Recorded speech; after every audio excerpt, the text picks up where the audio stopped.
Hello everybody, my name is JC and I'd like to welcome you to my talk, Easy as Pie, Architecture in 10 Minutes.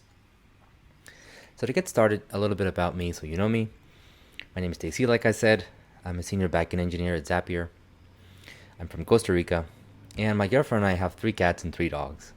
And I believe that if you ask the cats, they would say that they should be listed in that order, obviously. Alright, so the topic of this talk is architecture. And to start, we're going to look at 2 different definitions of the word architecture, and we're going to see which one we're going to use through the talk. Now, the first definition of architecture is that it is the art and science of building. Right? And this definition is more about construction, about actual buildings, than computer systems, which we're really more interested in. Now, the second definition is that architecture is the manner in which the components of a computer system are organized and integrated. Now, that's really interesting to us, right? Because we want to see how a computer system is actually made in a way that provides a good structure. And structure is what we're going to focus on. So we're going to talk more about the way that a program is put together than the actual content of its functions and its modules. So we care more about the shape and the way that things are connected more than the specifics of the code. So when we're thinking about architecture, we can kind of break down some activities that are really important. Planning, designing, and building, for example, are really good. But we care a little bit more about design and building. Mostly because, realistically, for computer programs, we do much more design and building than actual planning. Now, in terms of traits, architecture can have function, it can have a style, and more importantly, it can have an audience.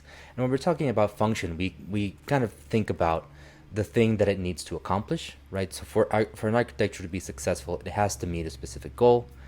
And in terms of style, we're talking about the patterns, the way that things connect, and maybe even the way that the code should look. So what kinds of variables you use and what your naming conventions and so on and so forth.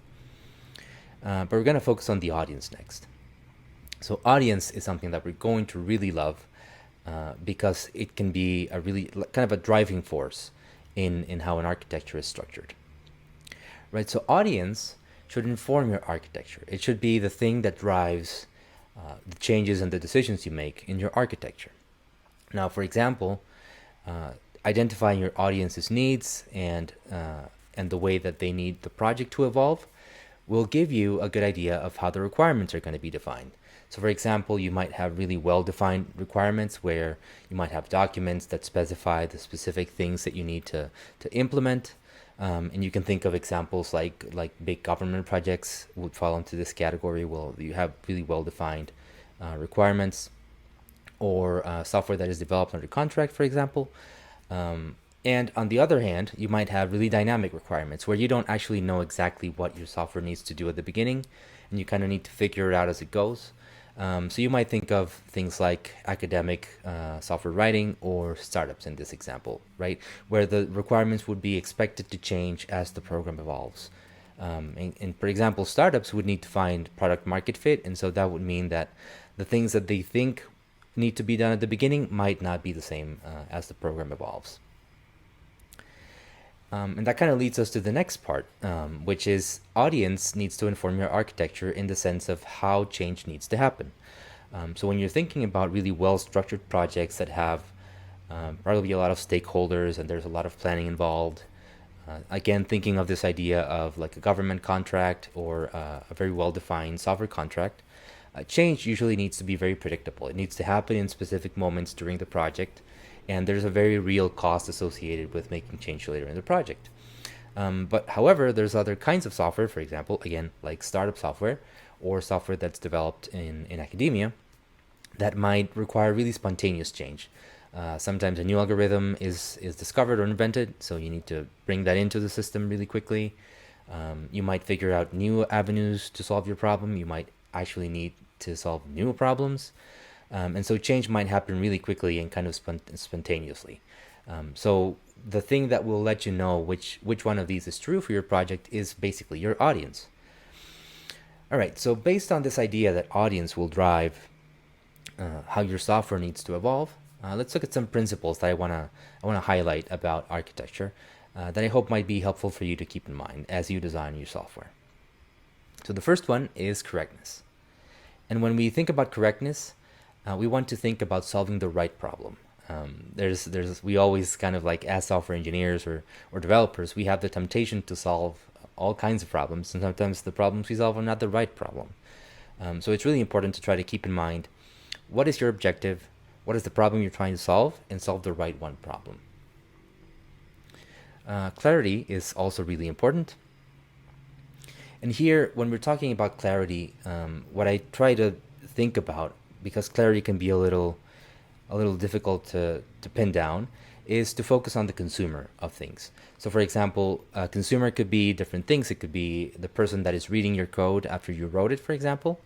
It could be the user that is using the code that you wrote and the software that it produces. It could be yourself in the future. Or sometimes you actually kind of hand over your code or hand off your code. So your client is also the person that kind of consumes your code. So if you focus on their needs, on their perspective, you will hopefully try to make things easy for them to understand, which will help improve the quality of the way that your software works. Simplicity is next. And simplicity, again, is a really fuzzy term. Pinning down what simplicity means is interestingly very complicated. But here, what I want to try to specify is to only use the necessary parts to solve a problem. And that means that sometimes you want to bring in something that's really cool, or a new feature, a new tech. And while that sometimes is really appropriate for a project, hopefully when you're trying to architect your software, you try to reduce the amount of pieces that it has. And so try to only use the necessary parts. And that kind of leads us to the next step, which is modularity.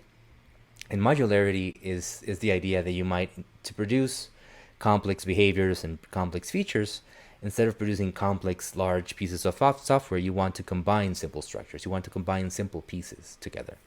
And that provides several benefits. For example, simple pieces are easier to understand. So when you need to fix a problem in one of the pieces of your software, you'll need to focus on that one, which is really good. Multiple simple structures are also easier to change. So if something is discovered or a new algorithm is invented that solves a part of your problem better than it did the previous version you had before, you might be able to just swap it out if it's modularized correctly. And then this also, the idea of combining simple structures is really helpful for new folks coming to your team, or when you're trying to explain how your architecture works, because you don't have to kind of like give them the whole fire hose of how all your system works. You can kind of break it down little by little and introduce them to the different parts of your system. And that's really helpful for someone who's coming into a new project. Which again leads us to the final principle that I want to show you here and kind of discuss, and that's empathy, right? And empathy is really important pretty much in everything we do in life, but in code, it can be sometimes a little left over the side. It can be forgotten, and it's really important to kind of bring some empathy into your projects. And here we want to highlight again the idea of the audience. So you want to feel what your audience is feeling, and in this case, audience can be your coworkers, the people that you work with and who also work on your code. It could be your customers. You need to actually feel their problems and see what they struggle with to provide the value that they need.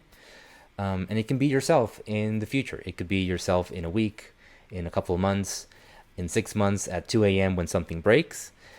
So if you think about those cases and what you might feel under those circumstances, you will hopefully try to provide better instructions, better code. You will probably try to structure things a little bit better so that it doesn't bring in additional stress in stressful situations. And so with that, kind of to wrap up this whole idea, I want to kind of show you 4 basic rules of thumb that I try to apply myself and that I find that are really helpful kind of as a mental model of how to apply architecture. So the first one is to try to do one thing and do it well, and use descriptive names. And descriptive names are a really, really good tool to kind of bring clarity and make your software much more approachable and easier to maintain. And as time goes on, the better your names are, the easier it'll be to understand, and the less kind of like a learning curve you have to go through to be able to either fix or implement new features. And it's really kind of a cheap way to make your programs much more understandable. Then again, write short composable modules And here, modules you might be able to replace for functions, classes, packages, even programs. And the idea here is that you want to make them easy to understand and put together in complex ways. And finally, again, I can't say this enough, think about your audience.